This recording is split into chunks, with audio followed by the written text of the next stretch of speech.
overall, the autism is increasing in prevalence at an alarming rate.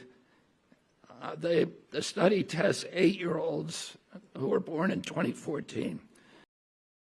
The ASD prevalence rate in 8-year-olds is now 1 in 31. Shocking. There's an extreme risk for boys. Overall, the risk for boys of getting an autism diagnosis in this country is now 1 in 20. And as high in California, which has the best data collection. So it probably also reflects the national trend, 1 in 12.5 boys. This is part of an unrelenting upward trend. The prevalence 2 years ago was 1 in 36. The first ADDM survey was 22 years ago, when prevalence was 1 in 150 children. In all the core states, the trend is consistently upward, and most cases now are severe.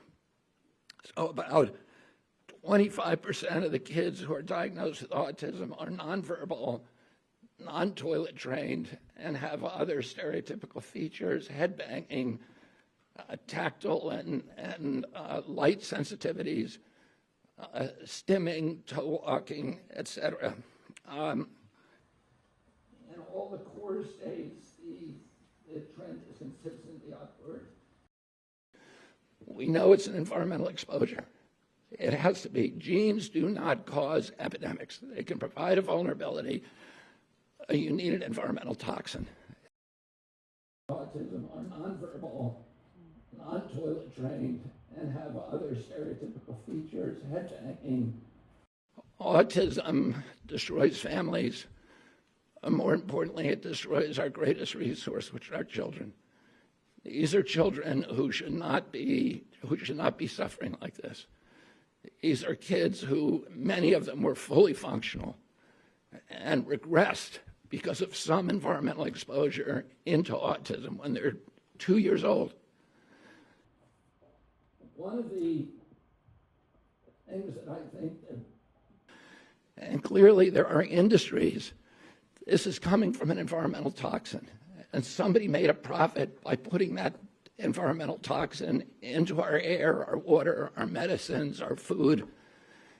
And it's to their benefit to say, to normalize it, to say, this is all normal, it's always been here. But that's not good for our country, and it's not good for the press to not be more inquisitive, to not be more skeptical.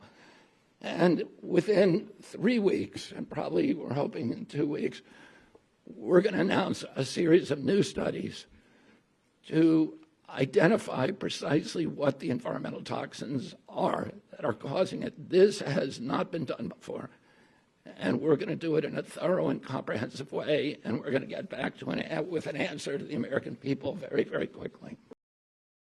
And are you open to following the science regardless of whether it confirms some of your expectations or not? Yeah, I mean, we're gonna follow the science no matter what it says, and we will have some of the answers by September. It's going to be an evolving process. We're going to issue grants the way that it's always done to university researchers and others. We're going to remove the taboo. People will know they can research and they can follow the science no matter what it says, without any kind of fear that they're going to be censored, that they're going to be gaslighted, that they're going to be silenced, they're going to be defunded, delicensed, and we're going to give them permission to do this research. Thank you all very much.